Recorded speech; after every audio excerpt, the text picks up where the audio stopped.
Você ouvirá agora uma mensagem da Palavra de Deus pelo pastor Cláudio Barroso. Abra o seu coração, Deus quer falar com você. Os evangelhos de Mateus, de Marcos e Lucas trazem o relato da ressurreição. Também o evangelho de João, mas eu quero me ater a esses três evangelhos, porque esses evangelhos eles são chamados de evangelhos sinóticos. A palavra sinótico vem de uma palavra grega que quer dizer mesmo olhar. Isso significa que nós podemos, num mesmo olhar, ler o texto dos três evangelhos, isto é, podemos colocar um ao lado do outro, como três colunas, e perceber as diferenças e as semelhanças que eles possuem. Quando nós fazemos a harmonia desses relatos, cada um dos evangelistas apresenta um dado importante que, quando unidos, os três evangelhos, em um só relato, isso nos proporciona um entendimento e clareza muito maior a respeito da revelação de Deus para nós. Os três evangelhos, Mateus, Marcos e Lucas, mencionam que a pedra do sepulcro onde fora colocado o corpo de Jesus foi removida. Então, você vai se lembrar durante a semana do que foi que o pastor Cláudio pregou, porque você vai gravar isso. A pedra foi removida. E aí você vai falar para três pessoas para ajudar você a gravar isso e dizer para ela: a pedra foi removida.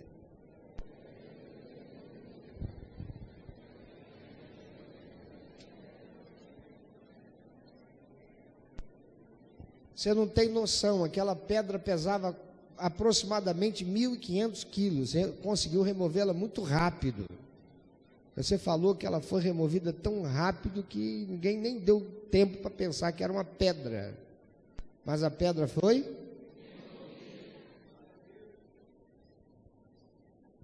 A pedra foi removida. Vamos fazer uma harmonização desses três evangelhos, de Mateus, Marcos e Lucas, e usaremos ainda outros textos auxiliares, como do evangelho de João, e vejamos o que é que nós descobrimos e que é tão importante nós sabermos e compreendermos o que Deus tem a nos falar a respeito da pedra que foi removida da porta do sepulcro de Jesus. Então vamos ler os relatos de Lucas capítulo 24, versículo 1, Marcos capítulo 16, versículo de 1 a 3, e Mateus capítulo 28, de 2 a 6. E ao fazer isso, nós faremos como uma leitura sinótica. Você se lembra do tempo de escola e que você aprendeu a fazer a junção de conjuntos. Você aprendeu a fazer a união, a interseção. Lembra disso? O que mais você fazia? Comia merenda na escola. O que nós faremos é pegar os elementos que um menciona e que o outro menciona distintamente, e vamos fazer um relato só, porque aquilo que um não fala, o outro vai falar, o detalhe que um não traz, o outro traz, e nós faremos assim como se fosse um só evangelho. Lucas capítulo 24, versículo 1, depois Marcos 16, de 1 a 3, e depois Mateus capítulo 28, versículo de 2 a 6. E nós lemos assim: no primeiro dia da semana, de manhã bem cedo, as mulheres tomaram as especiarias aromáticas que haviam preparado e foram ao sepulcro.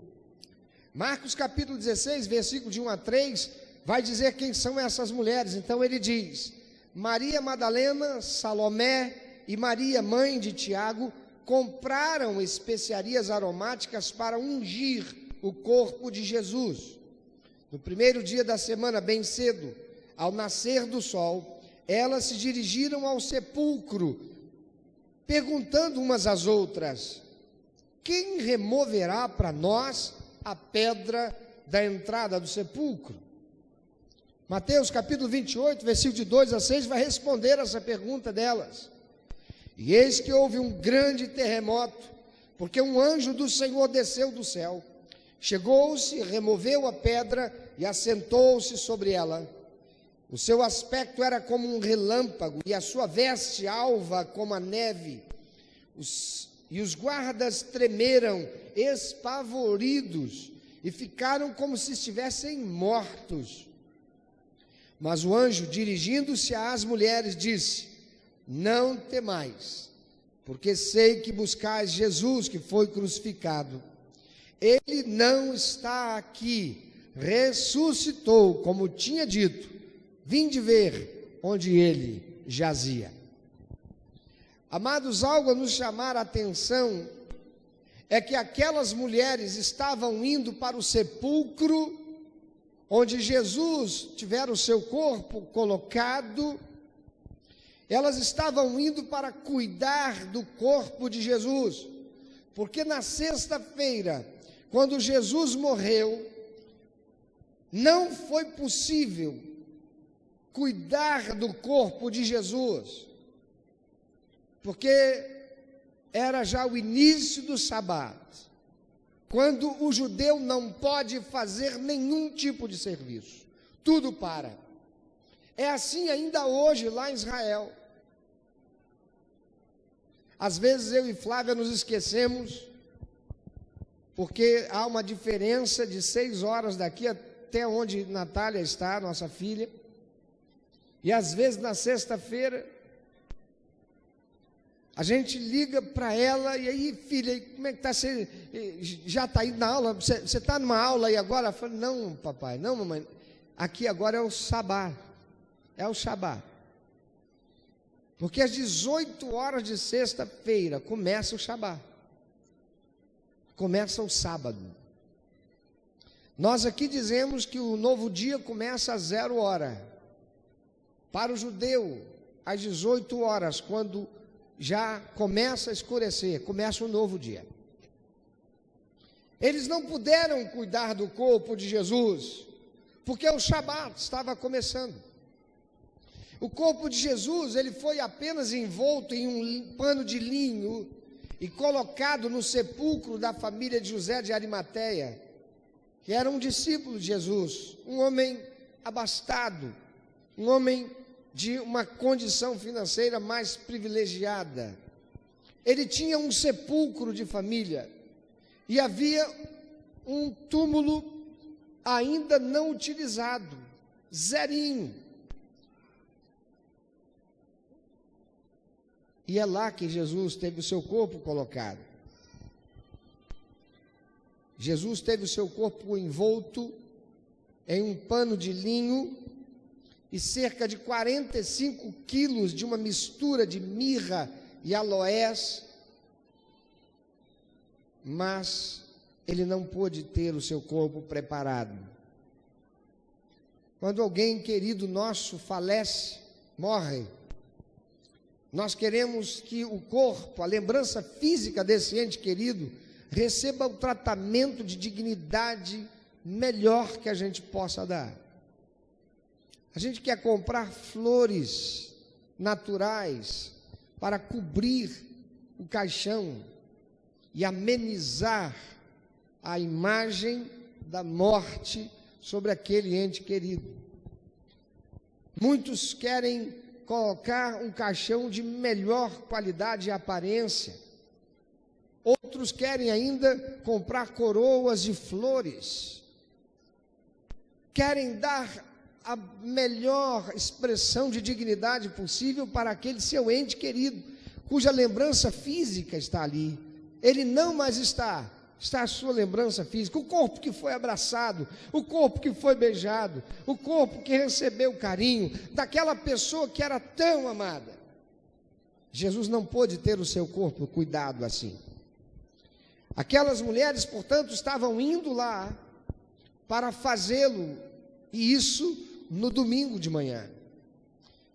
O Evangelho de João, capítulo 19, versículo 39 a 42, diz: e Nicodemos, aquele que anteriormente viera ter com Jesus de noite, foi também levando cerca de 100 libras, de uma mistura de mirra e aloé. 100 libras seria o equivalente a 45 quilos.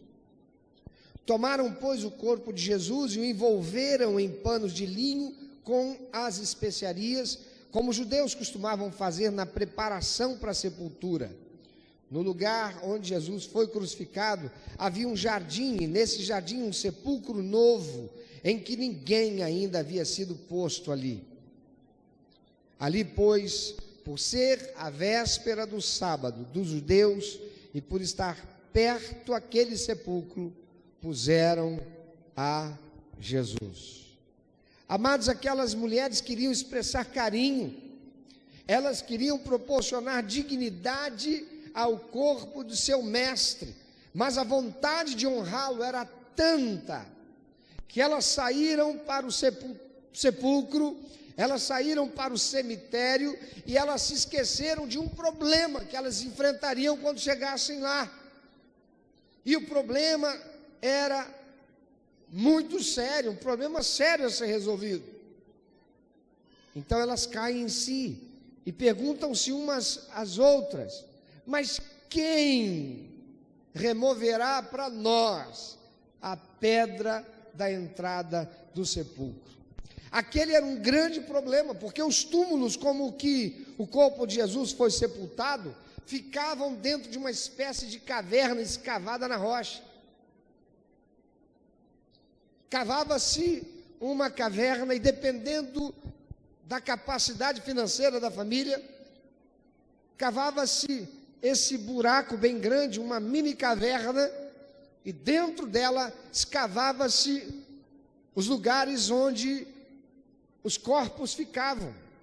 Bem parecido com o que acontece hoje em vários cemitérios. Ou o corpo é sepultado na terra, ou é colocado no que se chama de gaveta.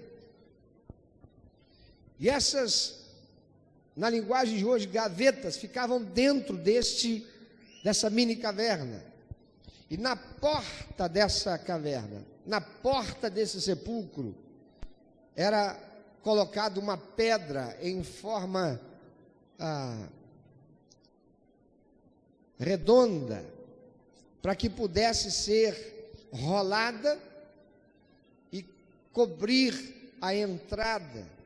E essas pedras costumavam ter em torno de 1.500, 1.800 quilos. Não poderia ser uma pessoa qualquer.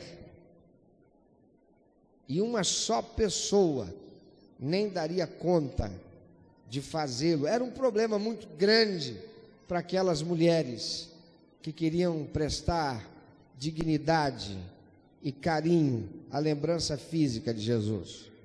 Mas quando elas chegam lá, elas encontram a pedra removida por um anjo, conforme lemos em Mateus 28, 2. Amados, por que o anjo removeu a pedra?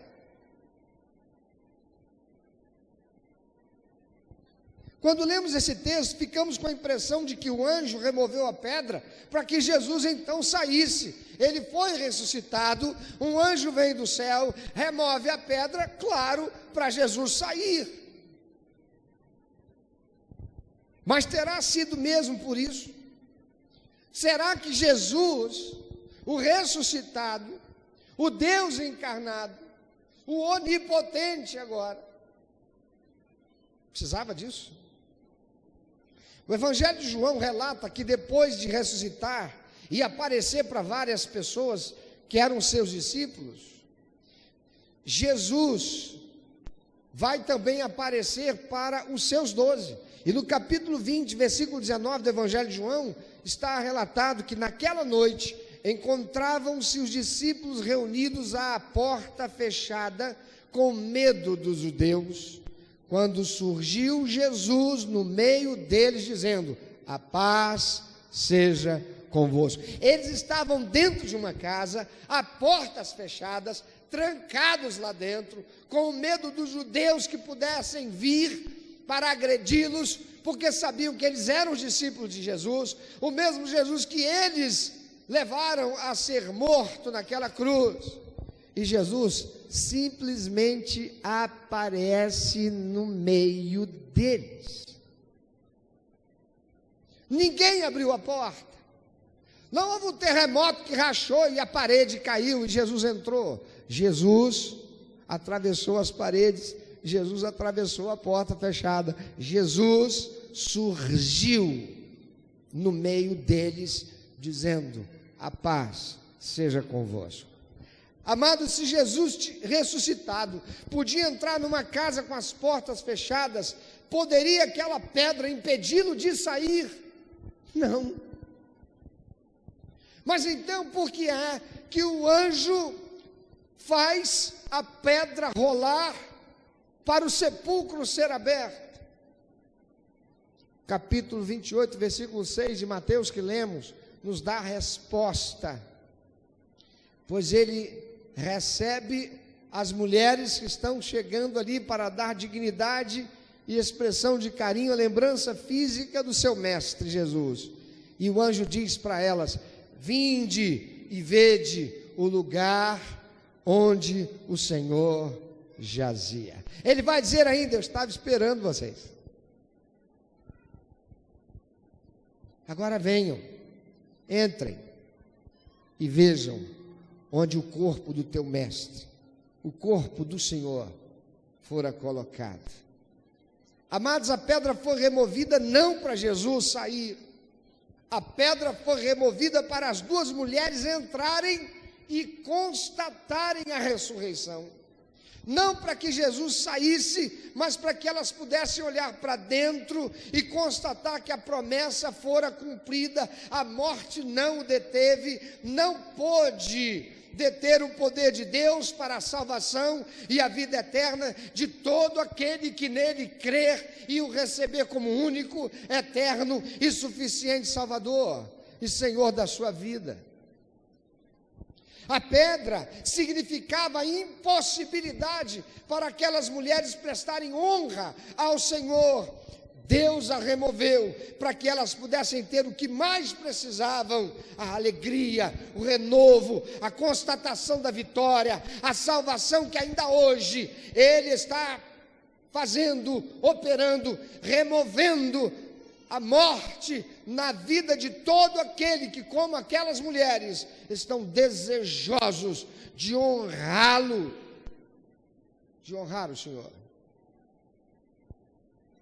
A morte e a pedra que cobria a entrada daquela tumba fria não puderam deter o Senhor da vida, o Rei dos Reis, o Senhor dos Senhores, nem impedir que aquelas mulheres que ansiavam por Jesus pudessem comprovar o milagre e ter a sua tristeza profunda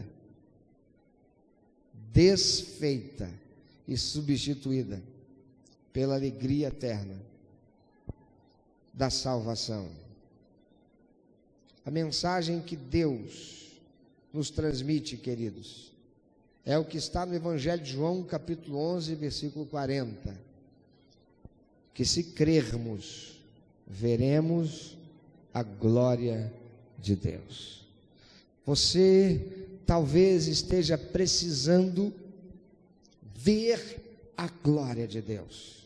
Você talvez esteja precisando ver a glória de Deus operando na sua vida, trazendo alegria, trazendo renovo, trazendo esperança, trazendo vida. Mas a lição que o Senhor nos deixa, através do relato sinótico dos evangelhos, com essa pedra que foi tirada por causa delas. O anjo as estava esperando.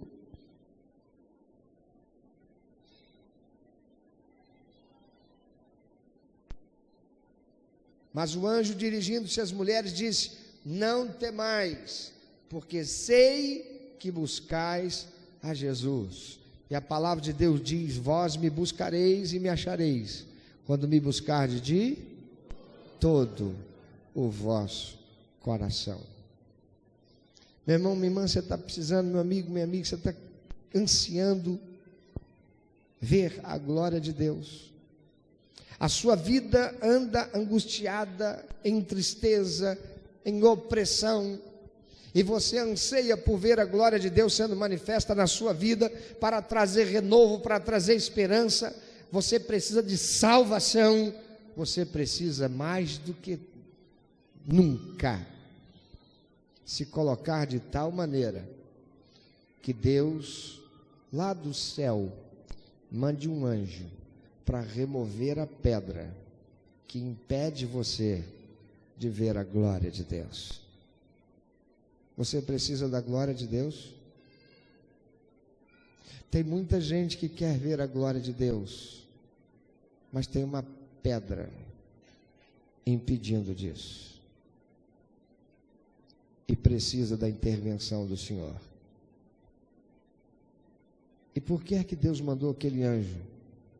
Porque Ele sabia que aquelas mulheres estavam indo ali por amor, para prestar ao Senhor a expressão sincera, profunda, desmedida de dignidade, de carinho, de amor. Se você não ama Deus, se você não busca Deus, você não pode ver a glória de Deus. Você pode muito ser um religioso que vem participar de um culto. Você pode muito ser alguém que apenas vem, assiste e até canta os cânticos. Mas você não pode ver a glória de Deus. Porque para ver a glória de Deus, é preciso ter sede de Deus. É preciso reconhecer Jesus como teu único, eterno e suficiente Salvador. E se você ainda não o reconheceu, tudo que você pode fazer é continuar querendo ver. Mas a palavra e a promessa de Deus é que se você crer, e esse crer tem que ser materializado por uma atitude que mova o coração de Deus. Você precisa ser alguém que queira de tal maneira, com tanta intensidade, que Deus, olhando, Ele mova a pedra, e você poderá experimentar algo extraordinário de Deus. Tem tanta gente querendo um milagre na sua vida. Tem tanta gente querendo uma ação sobrenatural de Deus para resolver um problema.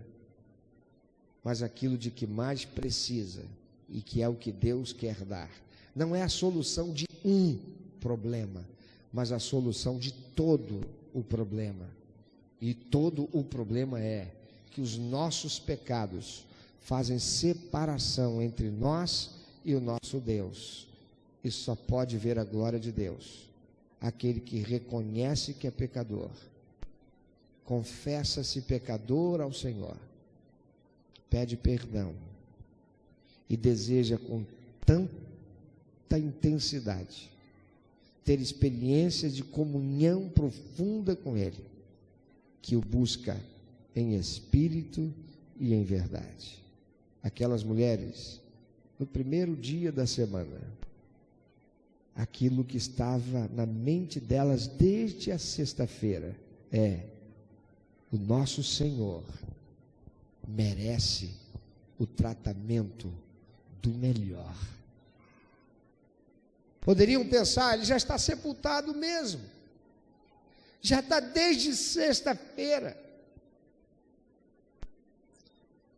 foi colocado lá, não deu nem para cuidar de muita coisa, o corpo já deve ter começado já até a decompor. Mas tudo o que elas queriam era prestar honra ao seu Senhor. Como é que você tem vivido a sua vida? esperando que Deus preste honra a você? Como tem tanta gente esperando e pedindo a Deus, para Deus: Senhor, me honra com um carro novo. Senhor, me honra com uma casa própria. Senhor, me honra com um emprego melhor. Senhor, me honra com um emprego, porque eu estou desempregado. Mas não estão buscando ao Senhor. E a palavra do Senhor é que eu amo aos que me amam e aos que com verdade, com sinceridade, com integridade me buscam. Esses o quê? Me acharão. E vós me buscareis, diz o Senhor, e me achareis, quando me buscardes de todo o vosso coração, e serei achado por vós. Pensa um pouco sobre isso. Deus está removendo pedras na sua vida, porque você verdadeiramente tem caminhado na direção dele, ou você é como muitos que estão indo a ele para pedir coisas.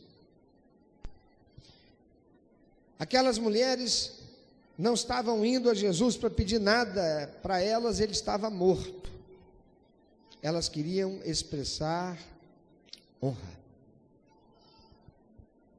Elas queriam prestar dignidade ao corpo de Jesus. Você tem vida? Você tem recursos? Você tem consciência? Você tem razão? Você tem tempo? Você tem prestado honra ao Senhor Jesus? Porque o Senhor não vai se revelar a quem não se dispõe a honrá-lo. Certa feita, Jesus estava entrando numa cidade, uma multidão se apertava para vê-lo passar. Uma multidão estava esperando. Muitos queriam tê-lo na sua casa, mas naquele lugar tinha um homem pecador, um cobrador de impostos desonesto, cujo nome era Zaqueu. E aquele homem quis tanto, mas tanto, ver a glória de Deus, que era Jesus que estava passando ali, que não se importando com a sua condição, ele subiu numa árvore. E Jesus passando disse: Zaqueu, desce depressa, porque eu vou ficar aí na sua casa. Ninguém aqui expressou maior honra do que você. É na sua casa, Zaqueu, que eu vou ficar.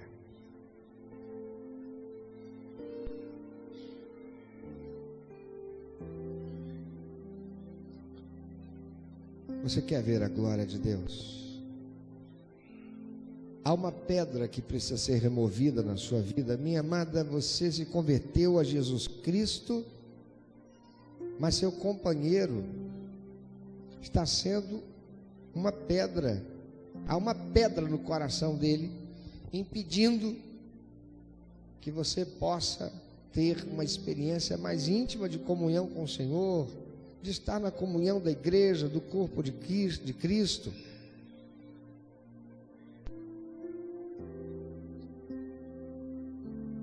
Então busque o Senhor em espírito e em verdade, porque quem convence o homem do pecado, da justiça e do juízo não é o pastor da igreja. Tem muitas mulheres que se convertem ao senhorio de Cristo, ficam convidando o marido, muitos homens se convidando a esposa: vão para a igreja, esperando que Deus toque no coração para ele ir para a igreja. Ele não precisa vir para a igreja, ele precisa se converter, precisa que a pedra que está no coração dele seja arrancada, que está no coração dela seja arrancada.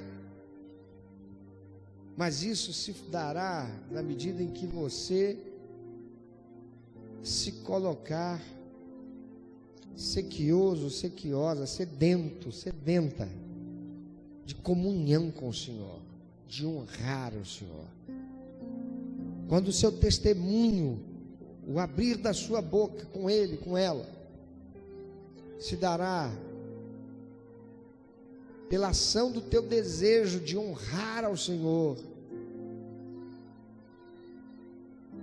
e não ser confrontador, de criar dificuldades no relacionamento, ou de tentar enfiar Jesus goela abaixo. Você precisa ver a glória de Deus?